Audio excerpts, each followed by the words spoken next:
নমস্কার বন্ধুরা, আরডি ফ্যামিলিতে তোমাদেরকে সবাইকে স্বাগত। তো আজকে আমি তোমাদের সঙ্গে শেয়ার করব লাউয়ের এই সহজ রেসিপিটি। তো এই রেসিপিটি যেমন সহজ তেমনি কিন্তু খেতেও খুব টেস্টি। লাউকে আমরা প্রতিদিন একভাবে খেতে খেতে আমাদের আর খেতে ইচ্ছে করে না, তখন এই রেসিপিটা আপনারা ট্রাই করবেন, দেখবেন অবশ্যই ভালো লাগবে। তো প্রথমে আমি লাউগুলোকে ভালো করে কেটে তারপরে ধুয়ে নিচ্ছি। তারপর আমি কড়া বসিয়ে দিলাম। কড়া গরম হইলে পরে এখানে আমি দিয়ে দিব সরিষার তেল। সরিষার তেল দিয়ে এরপর আমি এখানে ফোড়ন হিসাবে দেব রাঁধুনি।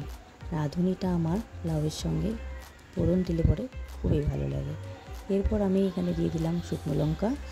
শুকনো লঙ্কা দেওয়ার পর আমি এখানে দিয়ে দিব মুগ ডাল দিয়ে দেব। মুগ ডালটাকে বেশি ভাজবো না, অল্পই ভাজবো। এরপর আমি মুগ ডালটা হালকা ভাজা হয়ে গেলে এরপর আমি দিয়ে দেব কেটে রাখা লাউগুলো দিয়ে একটু নাড়াচাড়া করে এটাকে আমি মোটামুটি 3 মিনিটের জন্য ঢেকে রাখবো।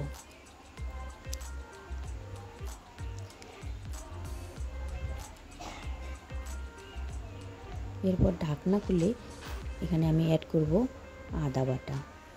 আদা বাটা দেওয়া হয়ে গেলে এরপর আমি এখানে দিয়ে দেব কাঁচা লঙ্কা এবং সরিষা বাটা। সরিষা বাটা লাউয়ের মধ্যে দিলে খেতে কিন্তু অন্যরকমই লাগে, আপনারা একবার ট্রাই করে দেখবেন। এরপর আবার একটু নাড়াচাড়া করে এখানে অ্যাড করব স্বাদ মতো লবণ এবং হলুদ। লাউয়ের মধ্যে লবণ দেওয়ার পর কিন্তু প্রচুর পরিমাণে জল বের হয়। দেখুন, যে লাউয়ের মধ্যে বেশি পরিমাণে জল বেরোবে মানে লবণ দেওয়ার পর, সেই লাউয়ের টেস্টটা একটু বেশিই হয়।